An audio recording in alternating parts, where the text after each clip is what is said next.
শ্যামা মা কি আমার কালো রে, শ্যামা মা কি আমার কালো, লোকে বলে কালি কালো আমার। ভিডিওর মধ্যে তোমাদের আমি জানাবো কিভাবে আসবে দক্ষিণেশ্বর মায়ের মন্দিরে বা কখন কি টাইমিং এই মন্দিরে পুজো দেবার বা গেট খোলার সমস্ত কিছু থাকবে কিন্তু এই ভিডিওর মাধ্যমে। দেখতে থাকো ভিডিওর মাধ্যমে তোমাদের আমি জানাবো দক্ষিণেশ্বর মন্দিরের ইতিহাস, কবে কে কিভাবে এই মন্দির নির্মাণ করেছিলেন সেই ডিটেলস দেবে কিন্তু এই ভিডিওর মাধ্যমে। Welcome to my channel Naren Dev vlogs. নতুন একটা ভিডিও নিয়ে তোমাদের সামনে। আমি ভালো আছি, আশা করি তোমরা সবাই ভালো আছো। তো আজকের ডেস্টিনেশন আমার নতুন ডেস্টিনেশন, যেখানে কিন্তু মন চাইলেই কিন্তু চলে আসতে পারি খুব সহজেই।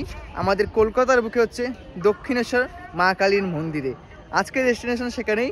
আমি তোমাদের জানাবো দমদম স্টেশন থেকে বা শিয়ালদা স্টেশন থেকে তোমরা কীভাবে যাবে দক্ষিণেশ্বর সেই মায়ের মন্দিরে। তো দেখতে থাকো ভিডিওটা। দক্ষিণেশ্বর যাওয়ার জন্য কিন্তু তোমরা কিন্তু অবশ্যই শিয়ালদা বা দমদম জংশন থেকে কিন্তু ট্রেন ধরতে হবে তোমাদের। দমদম জংশন থেকে কিন্তু তোমাদের ট্রেন ধরে ডানকুনি লোকাল ধরতে হবে, ডানকুনি বা বারুইপুর লোকাল ধরে এখন যেতে হবে দক্ষিণেশ্বর মন্দিরে।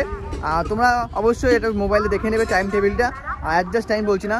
তো সকাল সকাল যাওয়াই বেটার হবে তোমাদের পক্ষে। আমি যদি মায়ের কাছে পুজো দাও অবশ্যই তো সকাল সকাল যাওয়ার জন্য আমি রিকোয়েস্ট করবো তোমাদের সবাইকে।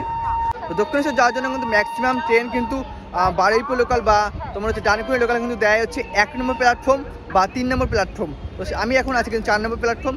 এখান থেকে কিন্তু আমি ব্রিজ ক্রস করে যাবো হচ্ছে 1 নম্বর প্ল্যাটফর্ম।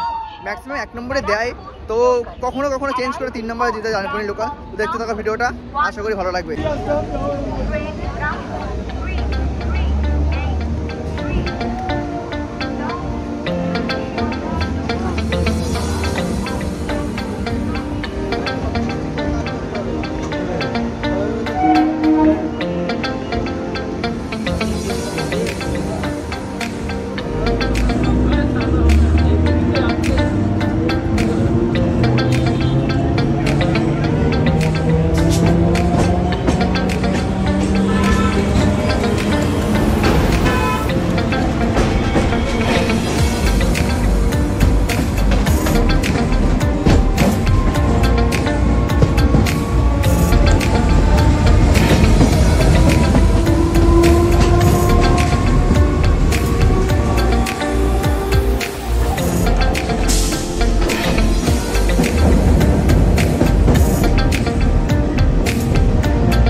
কিন্তু নেমে গেছি আমি এখন দমদম জংশন থেকে 6 কিলোমিটার ট্রেন জার্নি করে। আর আমি আছি কিন্তু এখন দক্ষিণেশ্বর স্টেশনের 1 নম্বর প্ল্যাটফর্ম। আর এই 1 নম্বর প্ল্যাটফর্মের যেদিকে তোমার ট্রেন যাচ্ছে ডানকুনির দিকে, সেই মুখে তোমার চলে আসতে হবে। এসেই যে দেখতে পাচ্ছ এখানে যেটা নিচের দিকে রাস্তা চলে গেছে, সেই রাস্তা ধরে কিন্তু যেতে হবে তোমাদের সাবওয়ে ধরে চলে যাবো দক্ষিণেশ্বর মেন মন্দিরে। তো এই রাস্তা দিয়ে কিন্তু নেমে কিন্তু চলে যাবো দক্ষিণেশ্বর মেন মন্দিরে, সাবওয়ে ধরবো।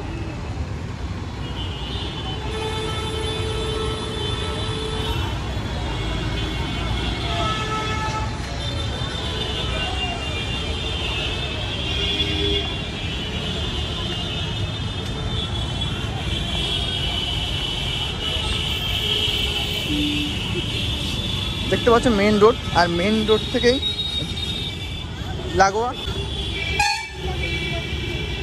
দেখতে পাচ্ছ এই যে মেন রোড, মেন রোডের পাশেই সোজা চলে যাবো। সেদিকেই কিন্তু আমাদের সাবওয়ে ধরেই কিন্তু তোমার সাবওয়ে বলছি আমি, এসকেলেটার করে চলে যাবো কিন্তু দক্ষিণেশ্বর মেন মন্দিরে। আর এখন কিন্তু মেন রোড থেকে যেতে হয় না, পশ্চিমবঙ্গ সরকারের পক্ষ থেকে কিন্তু এসকেলেটার করে দিয়েছে আমাদের জন্য। মেন মন্দির পুরো একদম দক্ষিণেশ্বর মেন গেটের মন্দিরে কিন্তু নামাবে এই এসকেলেটার।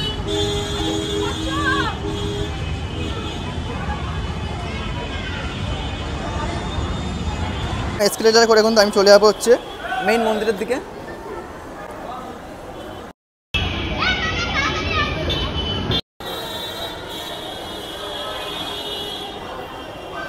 ওপরের পাশে কিন্তু লাইন দিয়ে কিন্তু সব কাউন্টার আমার লেখা আছে। এখানে কিন্তু প্রতিটা কাউন্টারে কিন্তু তোমরা পুজোর ডালা পেয়ে যাবে। এখান থেকে কিন্তু তোমরা ডালা সংগ্রহ করতে পারো, বা মন্দিরের ভিতরে কিন্তু তোমাদের এখন ডালার কাউন্টার আছে, সেখান থেকে কিন্তু তোমরা ডালা নিতে পারো। দেখতে পাচ্ছ সেই ব্রিজ, এখানে কিন্তু পুরো মেন মন্দিরের যেখানে আছে সেই গেটের মেন গেটের সামনে কিন্তু নামাবে এখানে।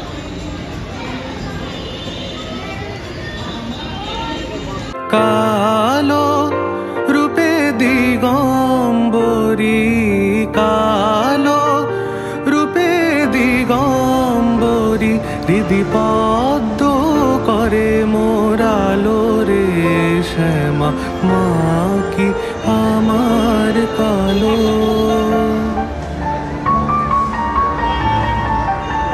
শ্যামা কখনো শ্বেত, কখনো পীত, কখনো নীল লোহিত। তো মন্দিরতে ঢুকেই কিন্তু তোমরা কিন্তু বাদিকে কিন্তু যারা গাড়ি নেবে তাদের কার পার্কিংয়ের জায়গা হচ্ছে, এটা হচ্ছে কার পার্কিংয়ের জায়গা। আর যারা এমনি আসবে তারা সোজা চলে যাবে মন্দিরের দিকে। আর হচ্ছে এখানে একটা বড় একটা রামকৃষ্ণর একটা বাণী দিয়ে কিন্তু ছবি দেওয়া আছে, অসাধারণ লাগছে। অনেকদিন পর কিন্তু ভিজিট করলাম দক্ষিণেশ্বর মন্দির, সত্যি মনটা খুব ভালো লাগছে।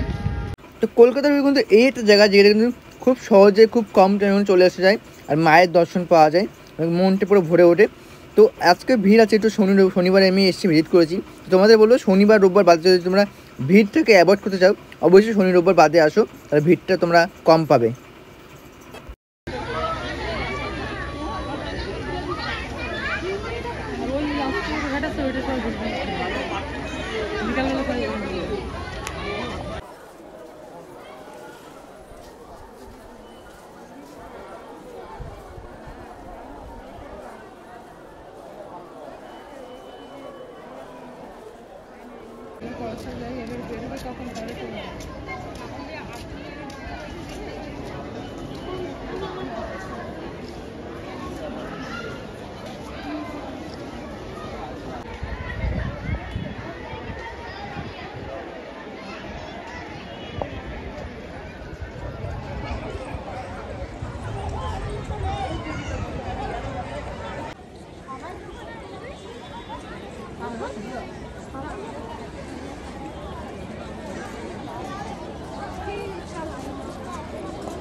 কিন্তু প্রবেশ করে তোমাদের কিন্তু মেন মন্দির ঢোকার জন্য কিন্তু অবশ্যই তোমাদের কিন্তু চটি বা ব্যাগ, বড় ব্যাগ কিন্তু এই কাউন্টারে জমা করতে হবে।